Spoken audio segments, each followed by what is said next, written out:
confident Muslim stands up to oppression, and if he and she does not, he fall into the category of practicing hypocrisy. No, this is not true. Allah Azza wa Jal, as well, actually the Prophet ﷺ instructed us to change the munkar when he said that مَنْ رَأَى مِنْكُمْ مُنْكَرًا فَلْيُغَيِّرْهُ. Whoever sees among you an evil or vice, he should change it with his hand. That is, if he has authority, such as a person in power, such as a policeman, such as a parent. He can do this with his children. And if he cannot change that by his hand, as in the case of a co-worker, a colleague, someone in the street, the Prophet says, then he should change it by his tongue, by his rhetoric, by the things he says. And if this is also not possible, the Prophet says, then he should change it by his heart, meaning that you should hate this by your heart, and if you are in a place, you should go and leave it so that you would not be part of what's happening.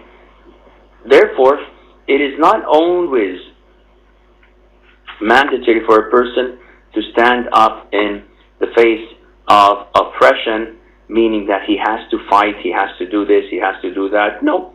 There are so many times that it is permissible for you to let go, or at least to weigh the pros and cons.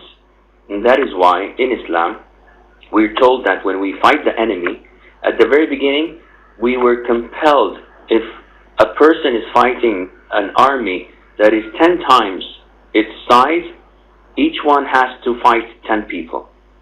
And after a while, Allah Azza wa Jal obligated this, as in Surah Al-Anfal, at the very end of Surah Al-Anfal, and He made it easier upon us, and He said that when you fight your enemy, you can fight an enemy that is double your size, but if they're more than that, you have the choice not to fight them. But if they are your size or double your size, you cannot run away, you have to stand up and fight.